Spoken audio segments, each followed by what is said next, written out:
Bonjour et bienvenue sur la chaîne des Fous de Normandie. Alors aujourd'hui on va parler de l'AMM du méthylphénidate, donc qui est sorti depuis donc, le 13 avril je crois, de la Ritaline LP, donc du méthylphénidate.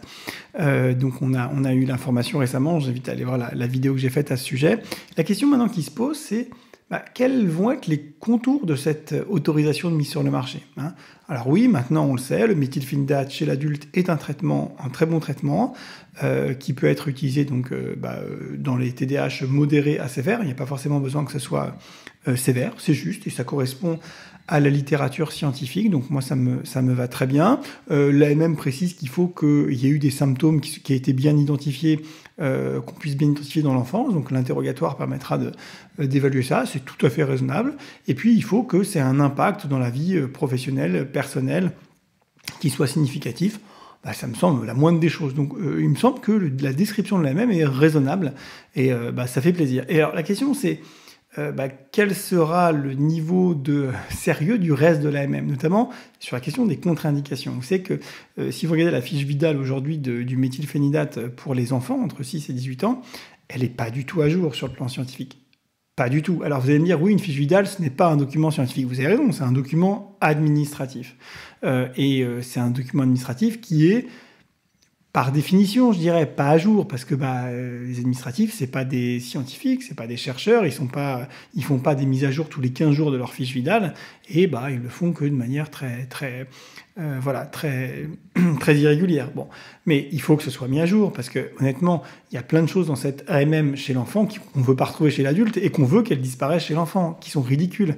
L'exagération du risque cardiovasculaire, ça n'a pas de sens. Les méta-analyses extrêmement bien menées montrent que le surrisque, il est soit inexistant, soit infinitésimal. D'ailleurs, en France, maintenant, il n'est plus recommandé de faire un bilan cardiaque avant le traitement. Alors, certains continuent à le faire. J'avoue que moi, je continue à le faire. Mais bon, c'est pas bien, je devrais pas. Mais voilà. Puis on le fait parfois aussi pour d'autres raisons. C'est aussi pour ça qu'on le fait beaucoup souvent. Mais vous voyez ce que je veux dire? Vraiment, si on regarde la science et la littérature scientifique, on a raison de ne plus recommander un bilan cardiologique avant de mettre un traitement par méthylphénidate, sauf bien sûr éléments familiaux ou personnels particuliers. Évidemment, si le gamin ou dans la famille du gamin, il y a plein de problèmes cardiovasculaires, on va se poser la question, bien sûr. Mais effectivement, même en France, même les autorités sanitaires en France ne recommandent plus de faire ça. Et pourtant, dans la fiche Vidal, on a encore ce niveau de terreur terrible. Pareil sur le plan cérébrovasculaire. On a l'impression qu'on va faire un AVC chaque minute avec le méthylphénidate. C'est évidemment pas vrai. Il y a même plusieurs études, dont une française, qui montre que en récupération d'AVC, le méthylphénidate a l'air d'être supérieur au placebo dans une étude randomisée contrôlée en double aveugle. Donc bon, c'est un peu... Bon, bref. Il y a pas mal de choses comme ça, même aussi sur les contre-indications psychiatriques. Il est laissé entendre que aucune personne ayant eu des troubles psychiatriques autres que le TDAH devrait avoir du méthylphénidate. Ça n'a aucun sens. Ça va à l'encontre de toutes les recommandations de bonnes pratiques scientifiques mondiales, de tous les consensus scientifiques d'experts. Bon, ça n'a pas de sens. Donc, on espère que cette nouvelle AMM chez l'adulte va permettre peut-être de mettre à jour de manière avec des données scientifiques sérieuses, validées avec des études de qualité, bien la fiche entre guillemets Vidal, la fiche d'AMM, notamment au sujet des contre-indications et des indications et des posologies. Alors sur les posologies, on est autour d'un milligramme kilo en général chez l'enfant. Moi, honnêtement, je dois avouer que chez l'adulte, c'est pas quelque chose que j'ai retrouvé, ce besoin d'aller jusqu'à 1 milligramme kilo. Bon, après, je pense que ça peut être raisonnable effectivement de donner cette fourchette possible. Voilà. Bon, c'est mon avis personnel qui vaut pas grand-chose, mais voilà, c'est mon avis.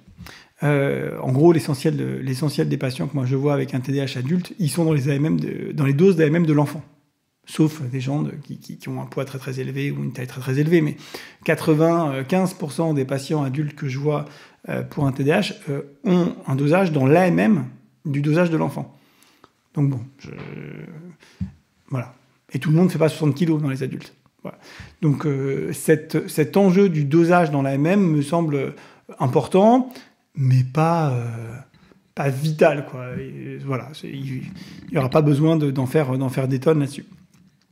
Donc voilà, la question des contre-indications, des indications, la question du dosage, voilà, moi ça me semble être des questions importantes. La question de qui prescrit. En ce moment, en France, il faut être médecin hospitalier, soit psychiatre, soit neurologue, soit pédiatre, pour prescrire du méthylphénidate.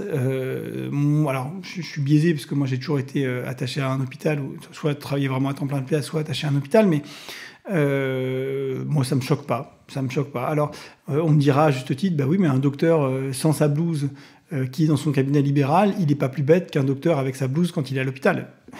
C'est vrai, il n'y a aucun souci là-dessus, et c'est très juste. Et c'est pour ça que je suis peut-être un peu biaisé et qu'on pourrait tout à fait envisager peut-être d'élargir la possibilité de primo-prescription, de première prescription, qui pour l'instant est réservée aux hospitaliers, à des médecins libéraux, mais qui ont fait une formation particulière. Par exemple, il y a un super diplôme universitaire qui est fait à Lyon par le professeur Benjamin Rolland sur le TDAH de l'adulte. Bah, pourquoi pas autoriser les personnes qui ont fait cette formation à... voilà. Alors après, je ne sais pas si administrativement c'est possible, parce que, je ne sais pas, ça fait une discrimination entre les docteurs qui ont fait ce DU et pas ce DU. J'en sais rien.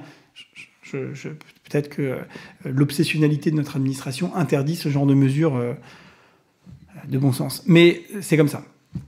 Voilà, moi je pense que ça peut se discuter. Voilà, bah écoutez, non, c'est à peu près tout dans les enjeux sur le TDAH de l'adulte. La durée de traitement, en général, elle est libre. En tout cas, chez l'enfant, elle est libre. De manière générale, la plupart des gens bénéficiant du méthylphénidate n'en ont besoin que quelques années, à vrai dire, honnêtement, chez l'enfant comme chez l'adulte, encore plus chez l'adulte. Parce qu'en fait, encore une fois, le TDAH, c'est pas une maladie. Hein. Il faut vraiment comprendre ça. C'est un handicap qui est généré entre la rencontre d'une biologie particulière qui existe, qui est spécifique au TDAH, et un environnement qui est un environnement de fou. Et le plus fou entre la personne et l'environnement, croyez-moi, c'est l'environnement. Et donc, en fait, finalement, il y a plein de gens qui, avec le temps, des enfants comme des adultes, arrivent à aménager leur environnement, leur stratégie. Grâce au méthylphénidate, ils arrivent à prendre des nouvelles habitudes, des nouvelles stratégies, ils arrivent à évoluer et parfois même changer de boulot, changer d'orientation. Enfin, ils se connaissent mieux, ils se contrôlent mieux, et au bout d'un certain temps, le traitement, il commence à ne plus être nécessaire. Et on a la plupart des gens qui ont finalement une durée d'utilisation du traitement qui est limitée.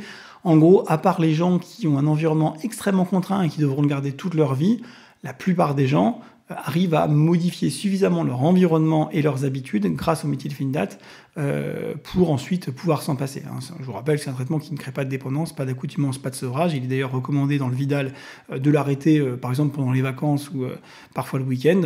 Preuve qu'il n'y a pas de sevrage. On ne peut pas arrêter un médicament qui crée un sevrage le week-end et les vacances. Ça ne marche pas comme ça, d'accord ? S'il y a un sevrage, croyez-moi, si vous l'arrêtez le week-end ou les vacances, vous êtes très mal. Bon, là, il n'y a pas de sevrage, donc vous voyez. Bon. Donc je pense que aussi chez l'adulte, cette idée de recommander un arrêt de temps en temps pour voir ce que ça donne sans, c'est utile. Mais honnêtement, de toute façon, chez l'adulte, la plupart des patients, l'écrasante majorité des patients que j'ai et que tout le monde a, je parle de moi, mais en fait, je pense que ça doit être pareil partout, eh bien, en général, avec le temps, alors au début, ils le prennent très régulièrement, mais avec le temps, arrivent à sentir quand ils en ont besoin et quand ils en ont pas besoin, en fonction, encore une fois, des circonstances. Je le rappelle et je remets une couche, c'est un trouble éminemment circonstanciel. Le handicap généré par le TDAH est dépendant des circonstances et de l'environnement dans lequel vous êtes. Votre biologie, elle reste tout le temps là, 24 sur 24, 7 jours sur 7, jusqu'à la fin de votre vie. Mais l'aspect handicapant de la rencontre entre cette biologie particulière et l'environnement, lui, il est circonstanciel, il dépend de l'environnement. Donc il y a plein d'adultes finalement au bout d'un moment qui arrivent à vraiment prendre ça 3-4 fois par semaine, pas plus, parce que non pas qu'ils ont peur ou je sais pas quoi, mais simplement ils n'en ont pas besoin. Ils n'ont pas besoin. Et puis chez l'adulte, je rappellerai encore une fois, et peut-être qu'il faudrait bien le préciser, il faut traiter les comorbidités d'abord. Alors, non. Je pense qu'il faut traiter les comorbidités d'abord. Le consensus scientifique est de dire qu'il faut traiter les troubles les plus graves en premier quand il y a d'autres troubles que le TDAH. Donc, par exemple, il y a une dépression, un trouble anxieux et un TDAH, il faut traiter le plus grave des trois en premier. Il se trouve que mon avis personnel, qui n'a aucune valeur scientifique par rapport à ces recommandations internationales, c'est que le TDAH n'est jamais pour moi une priorité. Mais qu'on ne me dise pas que je suis anti-TDAH. Le premier qui dit ça, attention. Non, je suis pour le diagnostic, je suis pour traiter, il n'y a pas de souci. Mais il m'est très rarement arrivé de considérer que le TDAH était prioritaire sur un trouble anxieux ou une dépression qui sont très souvent fréquents en même temps, enfin, qui sont très souvent, fréquemment présents en même temps chez l'adulte. Donc bon, c'est mon avis personnel. Encore une fois, il n'a aucune valeur face au consensus scientifique qui est de dire qu'il faut traiter le plus sévère des troubles en premier. Et donc, chacun décidera si tel ou tel trouble chez un patient donné précis est plus ou moins sévère. On rappelle encore une fois que le diagnostic de TDAH, il est clinique, il est exclusivement clinique. Rien d'autre que la clinique, que l'évaluation du patient, de son histoire, de ses antécédents familiaux, ses antécédents personnels, de ses symptômes, de son histoire de vie, rien d'autre ne permet de faire le diagnostic.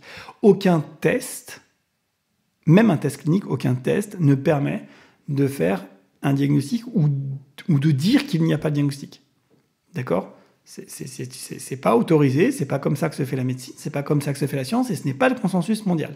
Le consensus mondial est de dire que c'est clinique, et uniquement clinique. Donc il n'y a pas d'examen, je sais pas quoi, de test à 400 € à faire, ou de test psychométrique ou je sais pas quoi, pour faire le diagnostic. Alors, parfois, il peut être nécessaire de faire ce bilan après, ou pour telle ou telle raison, mais pour le diagnostic de TDAH, ce n'est pas utile, et pour évaluer le retentissement sur la vie d'un enfant ou d'un adulte du TDAH, il n'y a pas besoin de tests. Il faut parler aux gens. Et il faut les évaluer en milieu écologique. Un test n'est pas fait en milieu écologique. Ou sinon, c'est un test clinique, et donc finalement, c'est que des questions cliniques. Et dans ce cas-là, il n'y a pas besoin d'une échelle pour ça. Il faut parler aux gens, d'accord ? Bon. Donc, la clinique, rien que la clinique. Voilà. Et le reste, c'est vraiment, si besoin, vraiment dans des circonstances particulières. Ok, bon.